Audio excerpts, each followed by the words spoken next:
Oh, that's just a little guy. Hey everybody, and welcome back to Minimalist Tackle Box. If you're new to fishing or you want to learn some basics so that you can teach your kids to fish, this is the channel for you.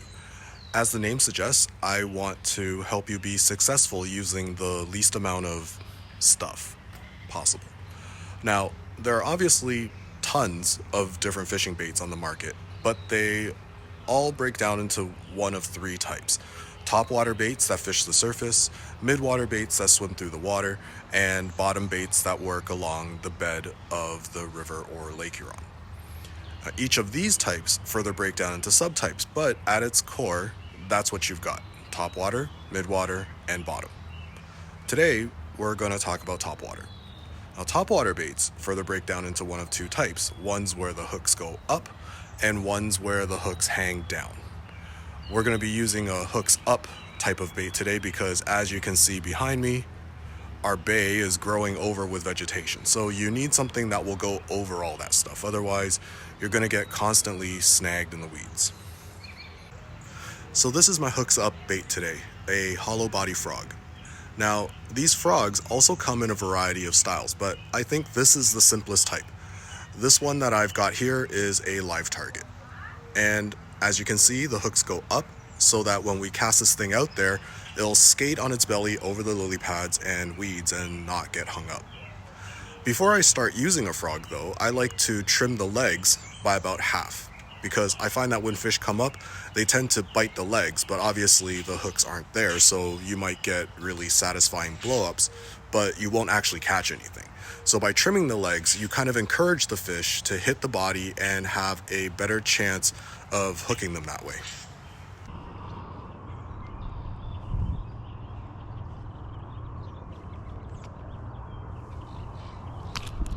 There it is. Oh no! Oh man, that was nice.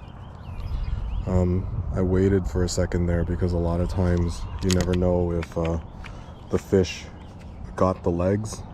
You know, they got the legs in their mouth, pulling the frog down, and they'll take another inhale of the bait to get it fully in their mouths.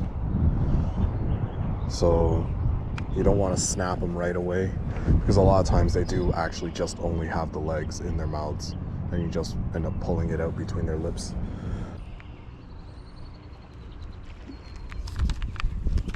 Oh.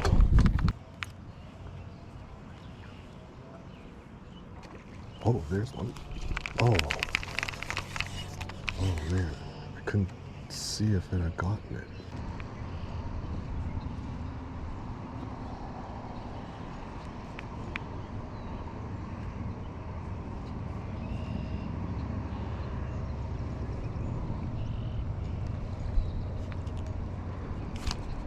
Oh, there it is. There it is. Had it in his mouth for a while there. Come on, get up, get up, get up, get up. Yeah.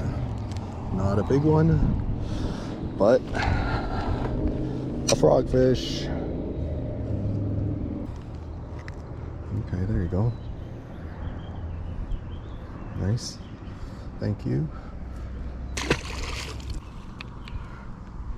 Now, if you're using a frog, what I like to do is, in a situation where you have a huge mat of vegetation like this, I like to cast it over areas where there are little holes or there are little pockets. And when you have lily pads, for example, you have a lot of that type of situation where you have little gaps, or maybe sometimes bigger gaps between lily pads.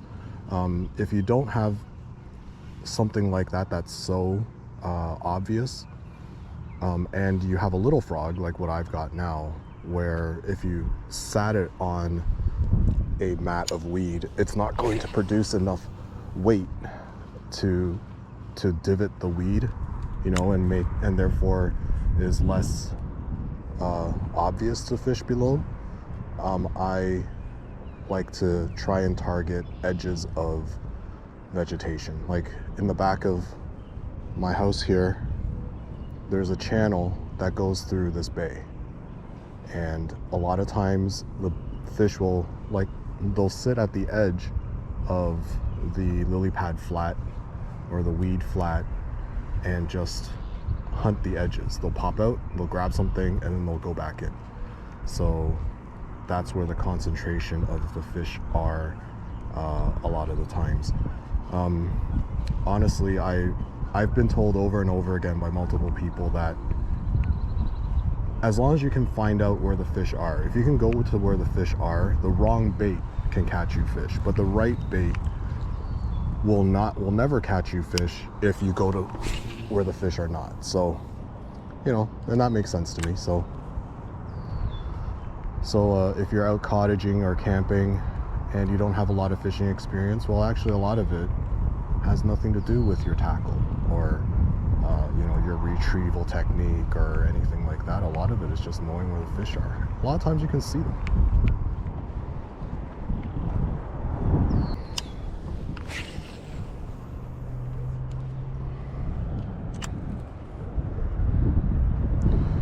So what I like to do is I start on my area that I want to fish and I just fan cast like 10 degrees roughly over until I've covered this entire area that I want to fish. And especially with a frog where you're trying to get it to cover holes and gaps and edges, the best way to do that is once you throw it out, you know, manipulate your line a little bit, because wherever your line goes, that's where your frog is going to go.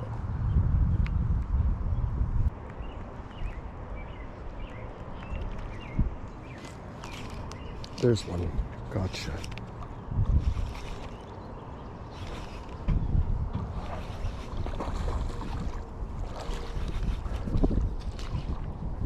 Nice.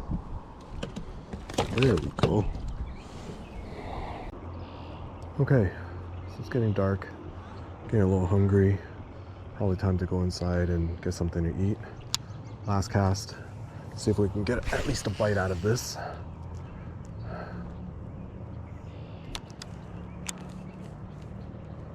And if not, we'll just call it here.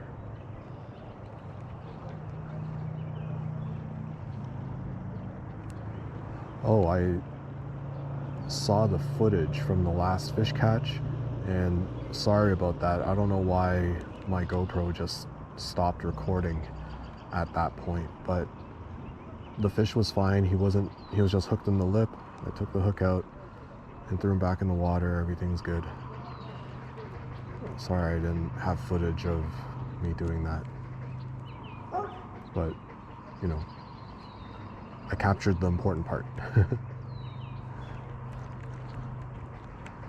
Okay, so that's it. Thank you everybody for watching. I hope you enjoyed that, and if you've never fished a frog before, I hope you got some ideas and some tips that were useful. And that was a lot of fun, and I'll catch you guys next time.